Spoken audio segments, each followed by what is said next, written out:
Jessica. Act 2, Scene 1. My daily routine included lunch with Alexia and the girls, minus Danielle and Anna.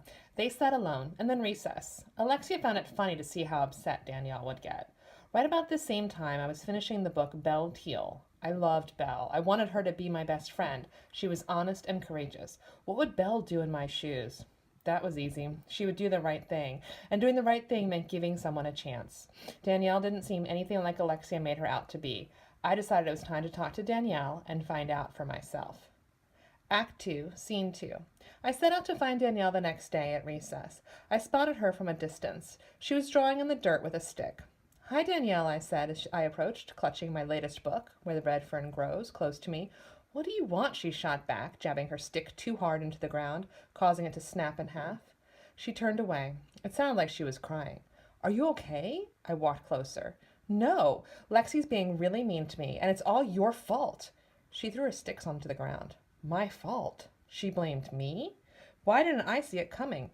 It made perfect sense. I was the new girl, and my arrival pushed her out of the group. "I'm sorry," I said. I stood there. I wanted to be back in California anyway. I missed my dad. Danielle began scratching pictures in the dirt with her finger. "I'm sorry I said that. It's not your fault." I sat down.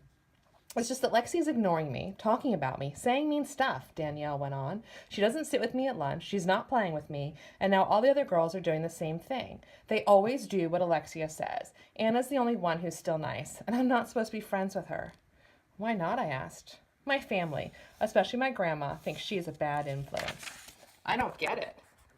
"My mom and dad used to be friends with her grandparents, and—" "You mean her parents?" I interrupted. "No, her grandparents." Danielle stopped moving the dirt and sat up to explain. "My mom and dad are 47. They had my older brother Charlie when they were 20. The same time, Anna's grandparents had Anna's mother. They were all friends at church. That's how they knew each other. Charlie is 27, so Anna's mom must be 27 too." "And Anna's 11, I said, quickly putting all the pieces together. "So that means her mom was 16 when Anna was born." "That's right," Danielle said. "And that's why your family, especially your grandmother, thinks Anna will be a bad influence?" I asked. "Yes," Danielle said. "I think they figure Anna will be like her mother, and that's not the type of people churchgoers should associate with." I didn't like what I was hearing. None of it seemed fair to Anna, but I wanted to learn more about her mother's story. "What happened after Anna was born?" "I'm not sure," Danielle said. "I just know that it's only Anna and her mother now." "None of that's her fault," I said matter-of-factly. Danielle nodded. She bent forward and started drawing in the dirt again. I decided not to push it anymore. She seemed upset by it too. "I'll play with you," I said. "You will?" The hint of smile spread its way across Danielle's dirt-streaked, teary face. "Sure, and I won't listen to Alexia." I slid Where the Red Fern Grows off to the side and dug into the earth with my finger. "I know that book. My grandma read it to me." "It's very good," I said. "Everybody always likes a character with a dog. That's something my dad told me." "It's a sad story," Danielle said, "but I won't tell you what happens." "Please don't. We can talk about it when I get done, though." "Sure," she said, shrugging her shoulders. We sat next to each other, scratching pictures in the dirt until the whistle sounded.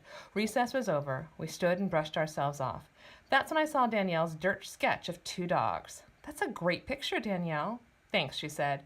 I liked Danielle. There were a lot of interesting things to learn about her, I could tell. I grabbed my book and we headed toward the building. Then I saw Anna wandering over by herself. I wondered if she wanted to be a loner. Or did she want friends? Why did she try so hard to be invisible? Was she embarrassed by her family's situation? And how many people actually knew all that stuff about her mother? Act 2, Scene 3. I was walking with Danielle when all of a sudden she rushed ahead and hurried inside. Looking up, I found out why. Alexia got right in my face. "Like, what are you doing? I thought I told you not to be friends with her."